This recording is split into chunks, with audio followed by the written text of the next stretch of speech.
Elara's emotional journey. The park bench was cold beneath Elara, even through the thick denim of her jeans. The late autumn air was biting, tugging at the stray strands of her dark hair and making the newspaper she was using as a makeshift desk rustle impatiently.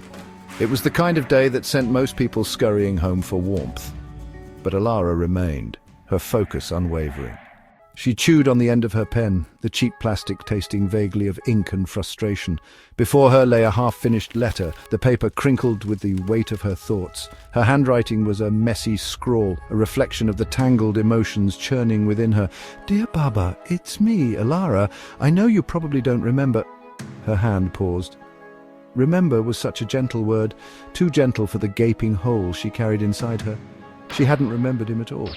He was a phantom, a faded photograph tucked away in the back of a drawer, his face only recognizable because her mother had pointed him out time and again, when Elara was too young to fully comprehend.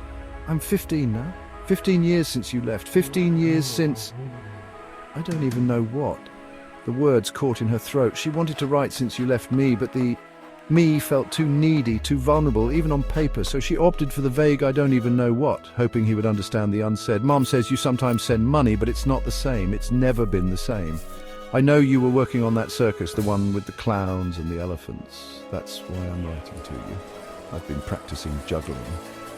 Elara stopped again, a flicker of something, shame, crossing her face. She wasn't actually juggling yet. She'd tried, clumsy hands fumbling with beanbags, sending them ricocheting off walls and landing with a soft thud. It was her awkward attempt to close the impossible distance between them.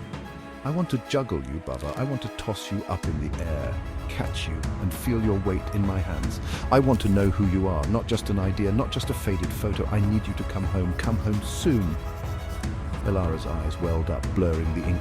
She angrily swiped at them with the back of her hand. She rarely cried, not anymore.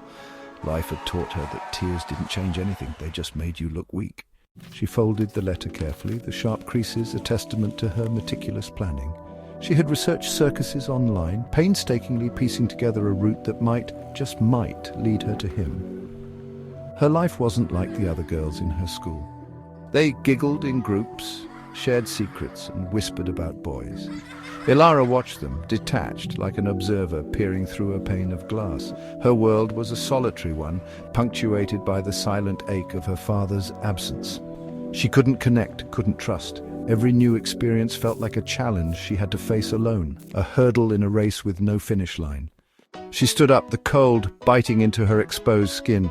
She tucked the letter into the pocket of her jacket, the weight of it a solid promise. She would find him, she had to. The phantom father was no longer just a ghost in a photograph. He was a weight she needed to grapple with, a question she needed to answer, a person she desperately wanted to know, even if it meant juggling him through a lifetime of missed moments.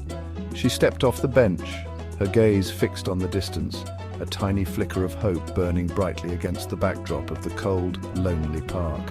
The journey would be long, she knew, but she was ready. She had a letter to deliver and a lifetime of questions to ask.